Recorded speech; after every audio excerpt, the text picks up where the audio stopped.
بسم اللہ الرحمن الرحیم۔ السلام علیکم ورحمۃ اللہ وبرکاتہ۔ درود شریف کثرت سے پڑھا جائے تو پریشانیوں سے نجات ملتی ہے۔ حضرت ابی بن کعب رضی اللہ تعالیٰ عنہ بیان کرتے ہیں کہ انہوں نے کہا، اے اللہ کے رسول صلی اللہ علیہ وسلم، میں آپ پر زیادہ درود پڑھتا ہوں، تو آپ صلی اللہ علیہ وسلم کا کیا خیال ہے کہ میں آپ پر کتنا درود پڑھوں؟ آپ صلی اللہ علیہ وسلم نے فرمایا، ما شئت، جتنا چاہو۔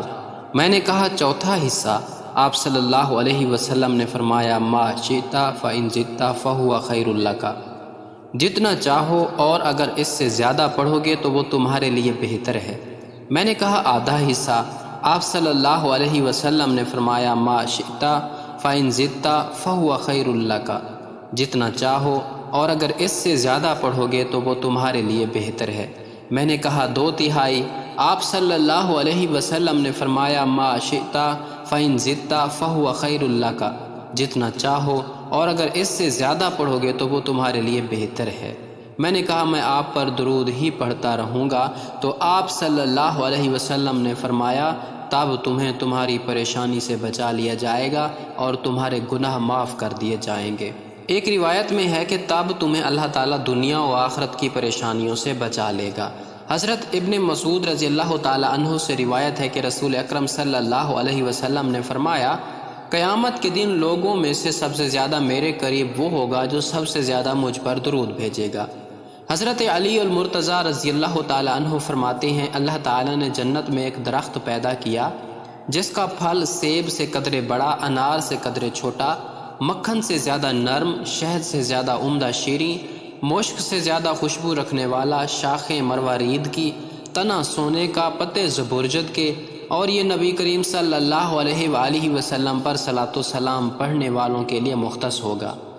ان کے علاوہ کوئی اور اسے نہیں دیکھ پائے گا۔ اللہ تعالیٰ درود پڑھنے والوں کو بہت سے انعامات اور فوائد سے نوازتے ہیں، اور مومنین کے آپ صلی اللہ علیہ وآلہ وسلم پر درود پڑھنے کے بدلے میں اللہ تعالیٰ بڑھا چڑھا کر ان پر رحمت نازل فرماتے ہیں۔ امام نسائی روایت کرتے ہیں کہ حضرت عبداللہ بن ابی طلحہ اپنے والد سے نقل کرتے ہیں کہ آپ صلی اللہ علیہ وآلہ وسلم ایک دن تشریف لائے تو آپ صلی اللہ علیہ وسلم کے چہرے مبارک پر خوشی کے آثار تھے۔ میں نے کہا آج ہم آپ کے چہرے پر خوشی کے آثار محسوس کر رہے ہیں،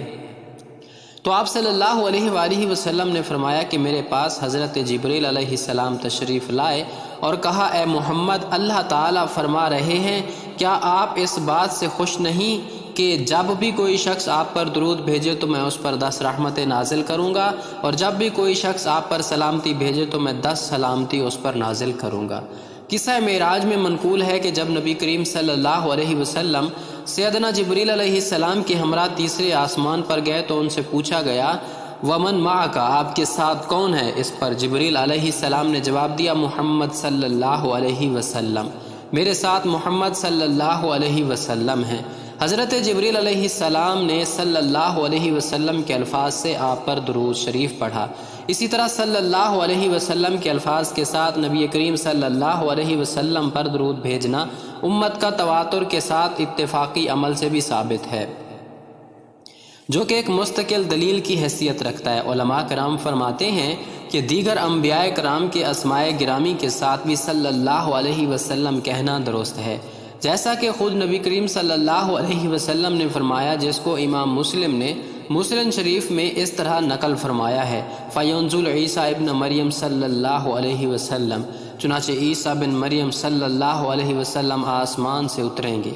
حضرت عبداللہ ابن مسعود رضی اللہ تعالیٰ عنہ راوی ہیں کہ رحمت عالم صلی اللہ علیہ وسلم نے فرمایا، اللہ تعالیٰ کے بہت سے فرشتے جو زمین پر سیاحت کرنے والے ہیں میری امت کا سلام میرے پاس پہنچاتے ہیں۔ اس حدیث کا تعلق ان لوگوں سے ہے جو روضہ اقدس سے دور رہتے ہیں اور انہیں روضہ مقدس پر حاضری کا شرف حاصل نہیں ہوتا، چنانچہ ایسے لوگ جب رسول اللہ صلی اللہ علیہ وسلم پر قلیل یا کثیر تعداد میں سلام بھیجتے ہیں تو فرشتے ان کا سلام بارگاہ نبوت میں بصد عقیدت و احترام پیش کرتے ہیں۔ البتہ وہ حضرات جنہیں اللہ تعالیٰ نے اپنے محبوب کے روضہ اقدس پر حاضری کی سعادت سے نواز رکھا ہے، جب وہ بارگاہ نبوت میں سلام پیش کرتے ہیں تو رسول اللہ صلی اللہ علیہ وسلم تک پہنچانے کے لیے فرشتوں کی ضرورت نہیں ہوتی، کیونکہ روضہ اقدس پر حاضر ہونے والوں کے سلام حضور صلی اللہ علیہ وسلم خود سنتے ہیں۔ اس حدیث سے چند باتوں پر روشنی پڑتی ہے۔ اول یہ کہ رسول اللہ صلی اللہ علیہ وسلم کو حیات جسمانی حاصل ہے کہ جس طرح آپ صلی اللہ علیہ وسلم کو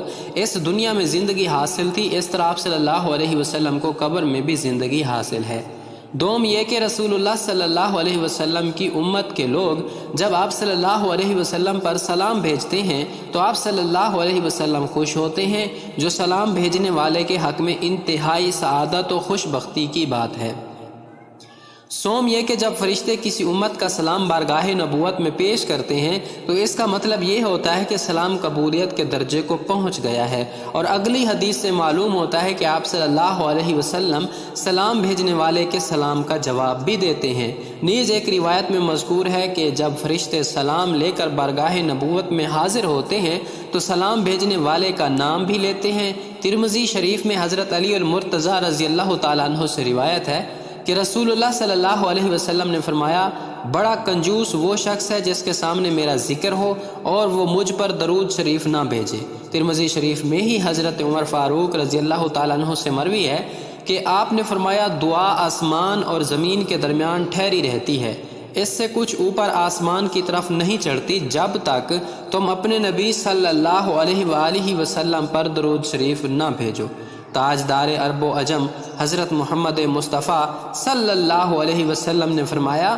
کہ اگر کسی شخص نے کتاب میں میرا نام لکھتے وقت مجھ پر درود شریف لکھا تو جب تک میرا نام اس کتاب میں رہے گا اس وقت تک فرشتے اس شخص کے لیے دعا کرتے رہیں گے۔ اللہ تعالیٰ سے دعا ہے کہ اللہ تعالیٰ ہمیں اس پر عمل کرنے کی توفیق عطا فرمائے۔ آمین ثم آمین۔